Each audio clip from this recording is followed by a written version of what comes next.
ngalan ng Ama, ng Anak, at ng Espiritu Santo. Amen. Sumainyo ang Panginoon. At sumanyo rin. Mga kapatid, sa unang araw ng buwan ng Agosto, ating pinagdiriwang ang banal na kapistahan ni San Alfonso Maria Liguri. Isa siyang obispo at pantas ng ating simbahan. Napakaganda ng isang tinuro ni San Alfonso Liguri.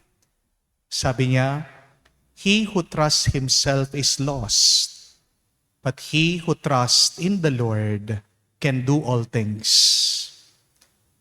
Tayo ba ay talagang nagtitiwala at nananalig sa Diyos? Lalong-lalo na pag tayo ay dumadaan sa problema. Huwag nating kalimutang sumampalataya sa Kanya. Dahil sa ating pananampalataya, makakayanan natin ang lahat, malalampasan natin anuman ang problema ng buhay na ito. Lalong-lalo na pag tayo ay pumipili at nagdedesisyon sa buhay. Kung tayo man ay nahihirapan sa pag-iisip, ano ba ang mabuti at tamang gawin? Umpisan muna natin magbalik sa ating pananalig sa Diyos, para tayo ay gabayan niya ng mas mabuti at para maging mas mabunga, payapa at masaya ang ating buhay. Sa mga pagkakataon na wala tayong ibang pinaniwalaan kung hindi ang ating mga sarili, sa mga pagkakataon na tayo ay nanghina sa ating pananalig sa Diyos, hingin natin muli ang Kanyang awa para tayo ay makitang karapat-dapat makatanggap sa mga banal na misteryo. Inaamin ko sa makapangyarihang Diyos at sa inyo mga kapatid na lubha akong nagkasala sa isip, sa salita at sa gawa at sa aking pagkukulang. Kaya sinasamo ko sa mahal na Birhen Maria, sa lahat ng mga anghel at mga banal, at sa inyo mga kapatid na ako'y ipanalangin sa Panginoong ating Diyos. kaawaan tayo na makapangyarihang Diyos, patawarin tayo sa ating mga kasalanan at patnubayan tayo sa buhay na walang hanggan. Amen. Panginoon, kaawaan mo kami. Panginoon, kaawaan mo kami. Kristo, kaawaan mo kami. Kristo, kaawaan mo kami. Panginoon, kaawaan mo kami. Panginoon, kaawaan mo kami. Manalangin tayo. Ama naming makapangyarihan, lagi mong dinudulutan ng mga bagong uliran sa kagitingan ang iyong sambayanan. Ipagkaloob mong sa diwa ng obispo, si Alfonso Maria, na nagmalasakit sa kapwa, aming matapat na masunod ang kanyang mga yapak, upang makamtan namin sa langit ang tinamunyang gantimpala sa pamamagitan ni Jesucristo kasama ng Espiritu Santo magpa sa walang hanggan. Amen.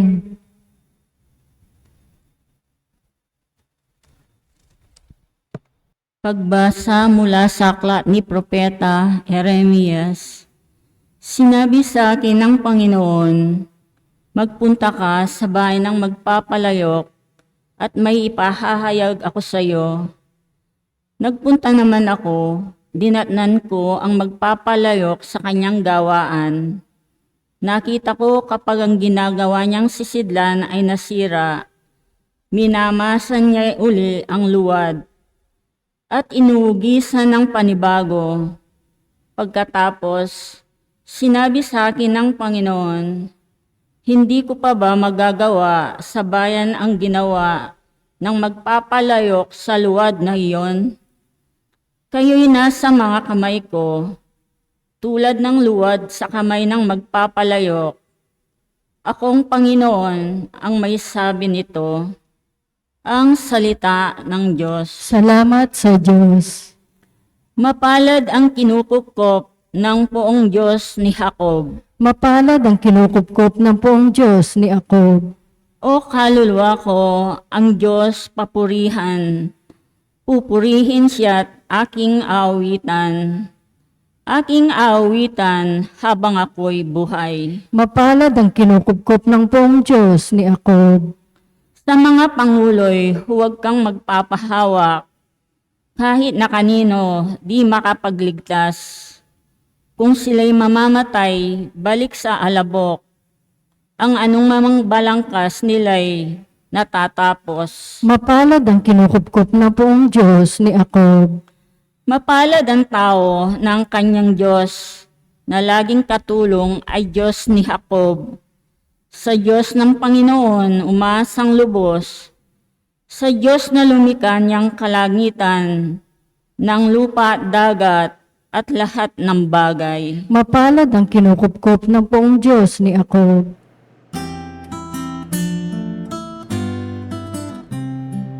Alleluia, alleluia, alleluia, alleluia, alleluia,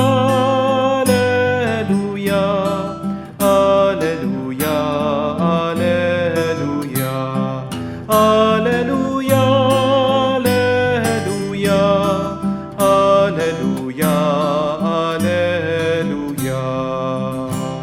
Kami iyong pangaralan upang aming matutuhan ang salitang bumubuhay. Haleluya, haleluya. Sumainyo ang Panginoon. At sumainyo rin. Ang mabuting balita ng Panginoon ayon kay San Mateo. Papuri sa iyo, Panginoon. Nung panong yun, sinabi ni Jesus sa mga tao, ang paghahari ng Diyos ay katulad din ng isang malaking lambat na inihagis sa dagat at nakahuli ng sari-saring isda. Nang mapuno ang hinila, ito sa pampang, at naupo ang mga tao upang pagbukod-bukurin ang mga isda. Tinipon nila sa sisidlan ang mga mabubuti. Ngunit itinapon naman ang walang kwenta. Gayon din ang mangyayari sa katapusan ng daigdig. Darating ang mga anghel at ihihiwalay ang mga makasalanan sa mga banal. At ihahagis ang mga makasalanan sa maningas na pugon. Doon mananangis sila at manggagalait ang kanilang mga ngipin. Nauunawaan ba ninyo ang lahat ng ito? Tanong ni Jesus. Opo, sagot nila.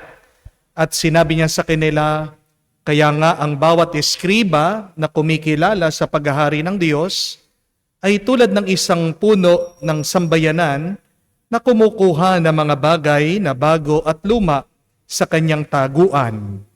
Nang masabi na ni Jesus ang mga talimhagang ito, siya'y umalis doon. Mga kapatid, ang mabuting balita ng ating Panginoon. Pinupuri ka namin, Panginoong Jesucristo. Magandang araw po muli sa inyong lahat. Magandang araw po, Father. Paano mo alam na tama ang iyong desisyon? How do you know you are making the right choice? Minsan, problema natin ang pagdedesisyon. Minsan, madaling pumili, madalas naman, hindi. Sabi nila, araw-araw daw po, tayo ay gumagawa ng 35,000 decisions. May mga maliliit na desisyon, pero meron tayong mga major decisions. Yung mga tanong na, mag-aaral ka ba o matutulog na lang? Kakain ka o mag-e-exercise? Magtatrabaho ka o magbabakasyon? Magsisipag ka o magtatamad? Magpapadoktor o maghe-herbal na lang? Iiwan mo na ba ang iyong asawa o pagtitiisan mo siya? Mag-a-abroad ka o dito na lang sa Pilipinas magtrabaho? Walang tao ang gustong pumili ng masama at mali. Amen? Gusto natin piliin yung pinakamabuti, pinakamaganda, at ang magpapasaya sa atin. Alam din po natin na anuman ang ating piliin, may epekto, may bunga. Ang kasabihan nga ay that our life now is a reflection, and if we want the best in our life, we should make the best decisions. Huwag niyo po sisisihin ang ibang tao pag masama ang buhay nyo. Kung sino ka, kung ano ka ngayon, ito ay dahil sa mga pinili mo. Kung nabaon ka sa utang, ito ay dahil nagkamali ka sa paggamit ng pera. Kung tumaba ka, ito ay dahil nagkamali ka sa pagkain. Kung may nakaaway ka, baka nagkamali ka, pumatol ka sa kanya. Kung gusto po natin na magkaroon tayo ng magandang kinabukasan, kailangan mag-ingat tayo sa ating pagdedesisyon. Kahit ang pagpasok po natin sa langit ay nakadepende din po sa ating mga pinipili araw-araw. Kahit na ang pagsakop ng kaharian ng Diyos sa atin ay nag-uugat sa ating mga desisyon. Tandaan niyo po, nobody enters heaven by accident. Kaya nga po, sabi ng ating Panginoong Hesukristo, dito sa kanyang turo sa talimhaga, the kingdom of heaven is like a net thrown into the sea, and it collects fishes of every kind. The good is kept, and the useless and the bad ones are thrown away. Ang Diyos daw ay mangingisda. At sino ang isda? Tayo. Ang tanong, mabuti ka bang isda o isda kang bilasa? Tingnan nyo nga po yung mga katabi nyo. Ano yung klaseng isdang yan? Sariwa o bilasa?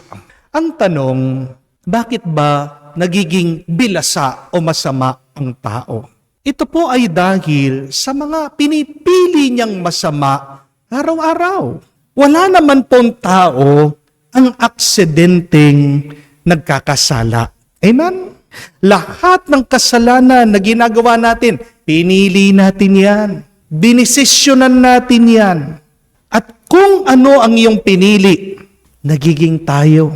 As the saying goes, you are what you choose. Remember that.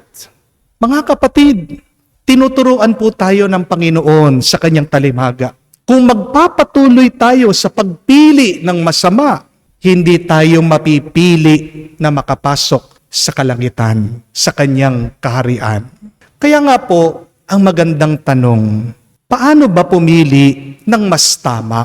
Paano magdesisyon ng mas mabuti? How can we make better decisions in our life so that we would become better persons and good and holy sons and daughters of God?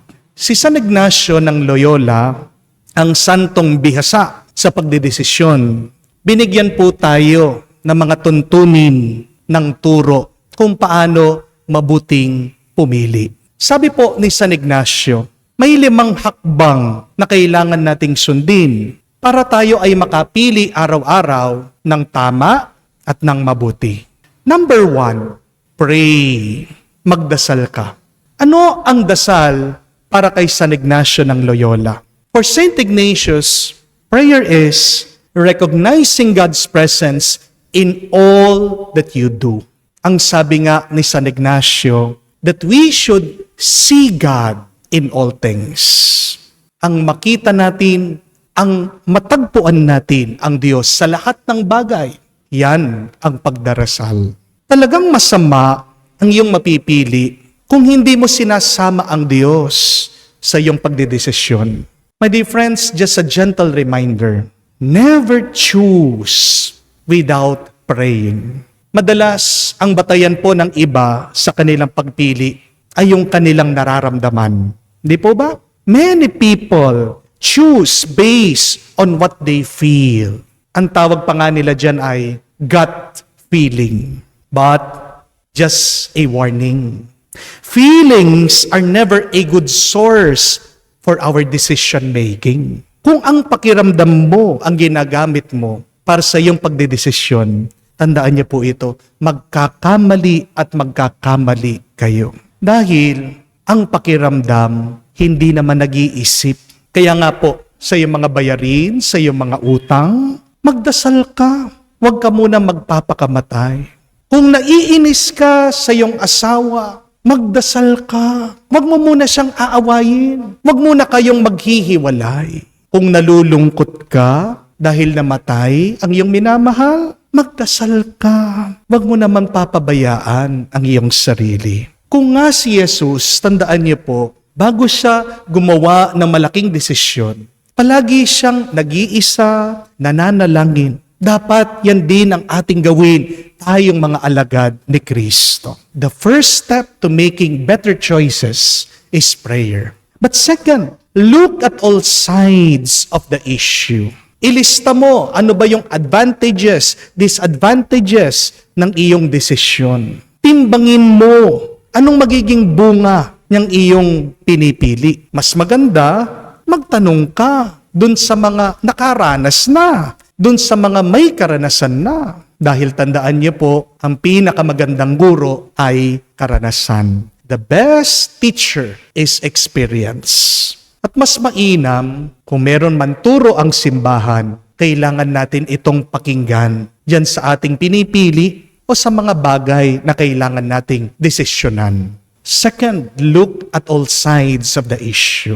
But third, imagine your final decision. Isipin mo, anong magiging bunga o epekto ng iyong desisyon? Ano ang masasabi ng iyong mga magulang, ng iyong pamilya, ng iyong mga kaibigan? Huwag niyo pong sasabihin na wala kayong pakialam sa kung anong sasabihin ng ibang tao. Dahil tandaan niyo po, nakatira tayo dito sa mundo. Ang ating mga desisyon, makakaapekto at makakaapekto yan sa iba. Tandaan niyo po that nobody is an island. Kaya nga, kung hindi ka komportable o hindi ka payapa sa iyong desisyon, ibig sabihin, hindi magandang desisyon yan. Number 4, make your choice and act. Wala pong kwenta ang ating pagdedesisyon kung hindi mo naman yan gagawin. Amen? Kung gagawin niyo po yung 3 unang hakbang, magtiwala ka, gagabayan at gagabayan ka ng Diyos. 5th and last, evaluate your choice. Pagkatapos siya pong pumili, kailangan suriin mo anong nangyari sa iyong pagdedesisyon. Paano po natin masasabi na naging mabuti ang ating desisyon? 3 tanda po. Una, pagpayapa ang nararamdaman mo. Pangalawa, pag naging mas mabuti kang tao. Pag naging mas mapagmahal ka sa iba dahil dyan sa pinili mo. At pangatlo, pag naging mas malapit ka sa Diyos. These 3 things, my dear friends, should measure if your decision is good or bad. Remember this. First, if you experience peace. Second, if you become a good and loving person. And third, if it help you to become closer to God, if it help you to worship God. Kung hindi ka payapa, kung nagiging mas masama kang tao, at kung nilalayo ka niyan sa Diyos, mga kapatid, sa susunod, huwag mo nang gagawin, huwag mo nang pipiliin. Amen? Mga kapatid, masasakop lang po tayo ng kaharian ng Diyos kung magiging mabuti ang ating pagkatao. Kahit naman po sa ang bayan, kahit naman po sa ang bansa. Di po ba? Kailangan pa rin nung nakatira ng ID o birth certificate para masabi mo na siya ay mamamayan nung bayan o bansang yon. At ano po ba yung ID natin? Ano ba yung birth certificate natin para masabi natin na tayo ay mga mamamayan ng langit, ng kaharian ng Diyos? Ang ating mabuting pagkatao na nakaugat sa ating pananampalataya sa Diyos. Do you want to be recognized as a part of God's kingdom? Then you should have a good character. And that good character is rooted in a faith in God, in Jesus, His Son. At paano po natin gagawing mas mabuti ang ating pagkatao? Nagdidepende yan sa pinipili natin araw-araw. Because remember, you are what you choose. Naway magamit po natin itong turo ni San Ignacio ng Loyola para tayo ay makapili ng mabuti araw-araw. Huwag nating kalimutan magdasal, tignan natin anong magiging bunga ng ating pipiliin, timbangin natin ang magiging resulta at epekto ng ating mga desisyon. Pumili ka, magpatulong sa Diyos. At kahuli-hulihan, suriin natin palagi ang ating mga pinili. Opo, napakahirap pumili. Ang daming kailangan. Pero tandaan niyo po, bakit mahirap ang pagpili? Kasi mahalagang bagay ang pinipili natin.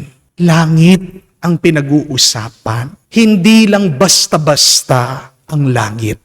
Amen? Kung mahirap ang pinipili, di po ba dapat talagang pag-isipan? Kaya nga po, anuman ang iyong pinipili, tandaan mo, huwag kang magmamadali. Pag-isipan mo ng mabuti. Ipagdasal natin ng maigi ito sa Diyos ngayon at magpakailanman. Amen. Mga kapatid, alay natin sa Diyos ang ating mga dasal at panalangin, ating sabihin at itugon.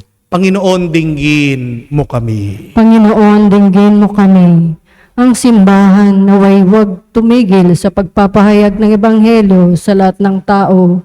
Dako, wika at kultura, manalangin tayo sa Panginoon. Panginoon, dinggin mo kami. Ang mga tao naway huwag manatiling sarado sa nakaugaliang kultura, bagkus mapayaman nila ang isa't isa sa kanilang pananampalataya kay Kristo. Manalangin tayo sa Panginoon. Panginoon, dinggin mo kami. Ang mga walang-wala na sa mundong ito, naway maging mga tagapagmana ng kayamanan ng kaharian ni Kristo. Manalangin tayo sa Panginoon. Panginoon, dinggin mo kami. Sa katahimikan po ng ating puso, manggitin din natin sa Diyos ang ating mga personal na pangangailangan. Panginoong Diyos, makibahagi nawa kami sa iyong pag-ibig na bukas sa lahat ng tao. Tanggapin mo kaming lahat kasama ng aming kapatid na si Jesucristo ngayon at magpa sa walang hanggan. Amen.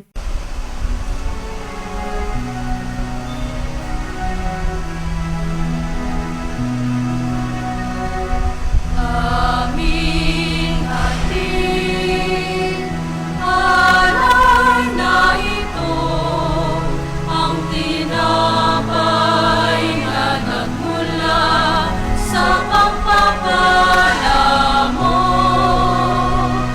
At tanggapin ang alak na ito, inuwing inihain sa'yo. Mahal naming Diyos, iyong tanggapin ang munting alay mula sa amin. Buong puso namin hintayin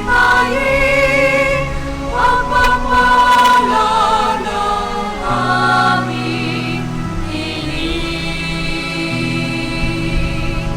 Pagpapala ng aming hiling. Manalangin kayo mga kapatid para ang ating mga paghahain ay kalugdan ng Diyos amang makapangyarihan. Tanggapin nawa ng Panginoon itong paghahain sa iyong mga kamay, sa kapurihan niya at karangalan at sa ating kapakinabangan at sa buong sambayanan niyang banal. Ama naming lumikha, pag-alabin mo ang kalooban namin sa maningas ng iyong Espiritu na pinagkaloob mo kay San Alfonso Maria para maipagdiwang ang paghahain ito at sa pamamagitan nito ikaw ay mahandugan ng sariling pamumuhay bilang banal na alay. Sa pamamagitan ni Jesucristo kasama ng Espiritu Santo, magpa sa walang hanggan. Amen. Sumainyo ang Panginoon. At sumainyo rin. Itaas sa Diyos sa inyong mga puso at diwa. Itinaas na namin sa Panginoon. Pasalamatan natin ang Panginoong ating Diyos. Marapat na siya ay pasalamatan. Ama namin makapangyarihan, tunay nga marapat ikaw ang aming pasalamatan. Ikaw ang nagniningning sa piling ng mga banal na ikinararangal mo sa kanilang kabutihan. Binibigay mo silang huwaran namin araw-araw at katuwang sa pagsamba ng iyong kamahalan. Sa pamamagitan ng anak mong si Jesucristo, kami naliligid sa mga banal na tao. Sila'y mga saksi na ang pananalig sa iyo ay magaganap namin sa ikararangal mo. Kaya kaisa na mga anghel na nagsisiawit ng papuri sa iyo, nang walang humpay sa kalangitan, kami nagbubunyi sa iyong kadakilaan.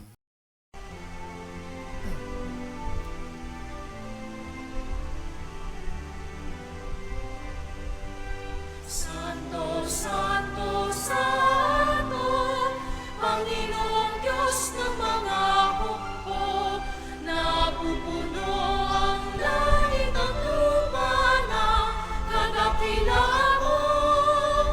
Hosana, Hosana, sa kaitaasan, pinagpala ang naparito sa ngalan ng Panginoon. Hosana, Hosana, sa kaitaasan. Hosana, Hosana, sa kaitaasan.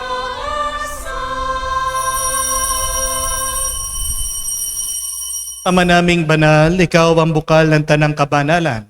Kaya't sa pamagitan ng iyong Espiritu, gawin mong banal ang mga kaloob na ito upang para sa amin maging katawan at dugo ng aming Panginoong Hesukristo. Bago niya pinagtiis ang kusang loob na maging handog, hinawakan niyang tinapay, pinasalamatan kanya, pinaghati-hati niya iyon, inabot sa kanya malagad at sinabi, "Tanggapin ninyong lahat ito at kanin. Ito ang aking katawan na ihahandog para sa inyo."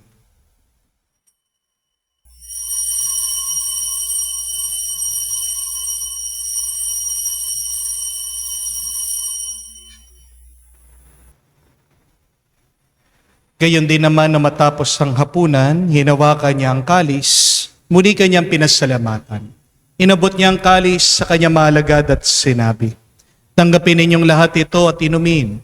Itong kalis ang aking dugo, ng bago at walang hanggan tipan. Ang aking dugo na ibubuhos para sa inyo at para sa lahat. Sa ipagpapatawad ng mga kasalanan, gawin ninyo ito sa pag-aalaala sa akin."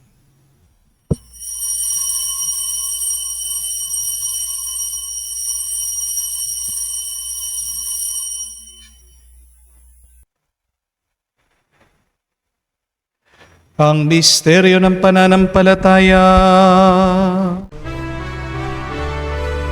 Aming ipinahayag na namatay ang iyong anak, nabuhay bilang Mesiyas at magbabalik sa wakas para mahayag sa lahat. Ama, ginagawa namin ngayon ang pag-alaala sa pagkamatay muling pagkabuhay ng iyong anak. Kaya tinialay namin sa iyong tinapay nagbibigay buhay at ang kalis sa nagkakalob ng kaligtasan. Kami nagpapasalamat dahil kami iyong minarapat na tumayo sa harap mo para maglingkod sa iyo. Sinasamo namin kami magsalo-salo sa katawan at dugo ni Kristo ay mabuklod sa pagkakaisa sa pamamagitan ng Espiritu Santo. Ama, lingapin mong iyong simbahan, laganap sa buong daigdig. Puspusin mo kami sa pag-ibig. Kaysa ni Francesco ang aming Papa, Florentino aming Arsobispo, at ng Tanang Kaparian. Alalahanin mo ring aming mga kapatid na nahimlay may pag-asang muling mabubuhay. Gayon din lahat ng mga pumanaw, kawan mo't sila't patuloyin sa iyong kaliwanagan. Kawan mo't pagindapatin kaming lahat makasalo sa iyong buhay na walang wakas. Kaisa na mahal na Birhen Maria, Ina ng Diyos, kaisa na mga apostol at lahat ng mga banal na namuhay dito sa daigdig na kalugod-lugod sa iyo, may pagdiwang nawa namin ang pagpupuri sa ikararangal mo sa pamamagitan ng iyong anak, aming Panginoong Hesukristo. Sa pamamagitan ni Kristo, kasama niya at sa Kanya, Ang lahat ng parangal at papuri ay sa iyo, Diyos Ama, makapangyarihan, kasama ng Espiritu Santo, magpasawalang hanggan. Amen, amen, amen. Sa nakakagaling na utos sa turo ni Jesus, Panginoon natin at Diyos, ipahayag natin ng lakas loob.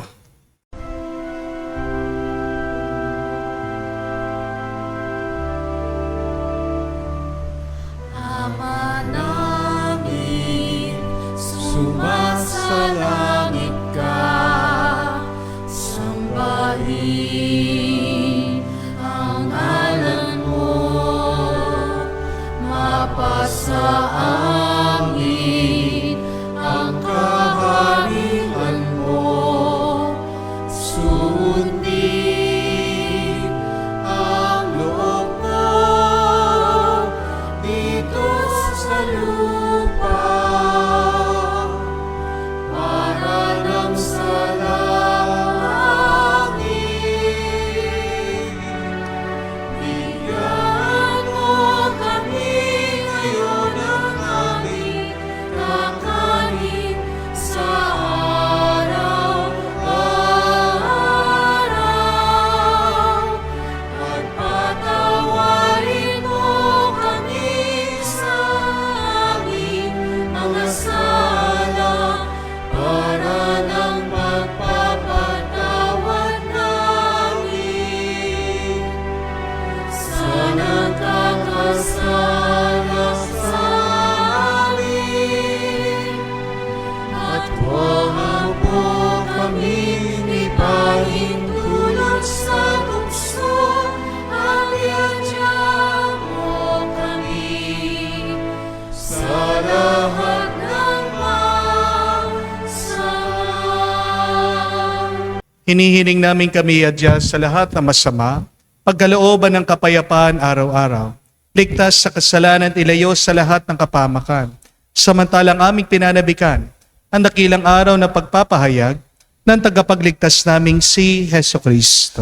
Sapagkat iyo ang kaharian at ang kapangyarihan at ang kapurihan magpakailanman. Amen. Panginoong Heso Kristo, sinabi mo sa iyong mga apostol, kapayapaan ang iniiwan ko sa inyo, ang aking kapayapaan binibigay ko sa inyo. Tunghayan mo ang aming pananampalataya, huwag ang aming pagkakasala. Pagkalooban mo kami ng kapayapaan at pagkakaisa ayon sa iyong kalooban, kasama ng Espiritu Santo magpa sa walang hanggan. Amen. Ang kapayapaan ng Panginoon ay laging sumainyo. At sumainyo rin. Magbigayan po tayo ng kapayapaan sa bawat isa. Peace with you po. Kapayapaan Peace be po with you sa po. inyong lahat. Cordero ng Diyos na nag-aalis ng mga kasalanan ng sanlibutan, maawa ka sa amin. Maawa ka sa amin. Cordero ng Diyos na nag-aalis ng mga kasalanan ng sanlibutan, maawa ka sa amin. Maawa ka sa amin. Cordero ng Diyos na nag-aalis ng mga kasalanan ng sanlibutan, ipagkaloob mo sa amin ang kapayapaan.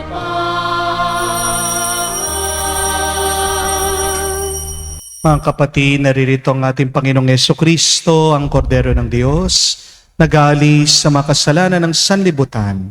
Mapalad tayong lumalapit sa piging ng Kordero. Panginoon, hindi ako karapat-dapat na magpatuloy sa iyo, ngunit sa isang salita mo lamang ay gagaling na ako.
Ama namin mapagmahal, binigyan mo ng pagkakataon si San Alfonso Maria para matapat na gumanap at maglahad ng paghahain ng pakikinabang.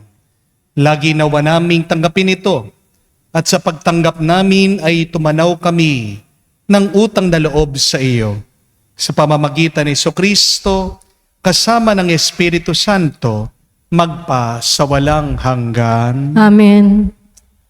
Mahirap gumawa ng desisyon. Maraming mga desisyon na kailangan natin bigyan ng oras at panahon. Pero para maging mas magaan sa atin ang pagdedesisyon, tandaan natin ang 5 hakbang na iniwan ni San Ignacio ng Loyola. Una, ang magdasal. Pangalawa, ang tingnan ang magiging bunga ng ating pagpili. Pangatlo, timbangin natin ang magiging resulta ng ating mga desisyon. Pang-apat, ang pumili at magpagabay sa Diyos. At panglima, ang palaging suriin ang ating mga desisyon araw-araw. Pero meron pang pang-anim. Ano po yun? Ang magdasal tayo at bigyan tayo ng Diyos ng espiritu ng karunungan. Pray for the discernment of spirits. Si Haring Solomon ay humiling din sa Diyos. Hindi pera, hindi kapangyarihan, hindi mahabang buhay, kundi ang karunungan ng puso. A discerning heart, wisdom. Para makapili tayo ng mabuti araw-araw, kailangan nasa atin ang espiritu ng karunungan, a discerning spirit. At ang espiritong ito ay isang regalo. It is a gift. Kaya naman po hindi po lahat ay marunong pumili. Hindi po ba? Kaya naman po hindi po lahat tama ang pinipili. Kaya naman karamihan nagkakamali. Kasi wala sila nito ng espiritu ng karunungan.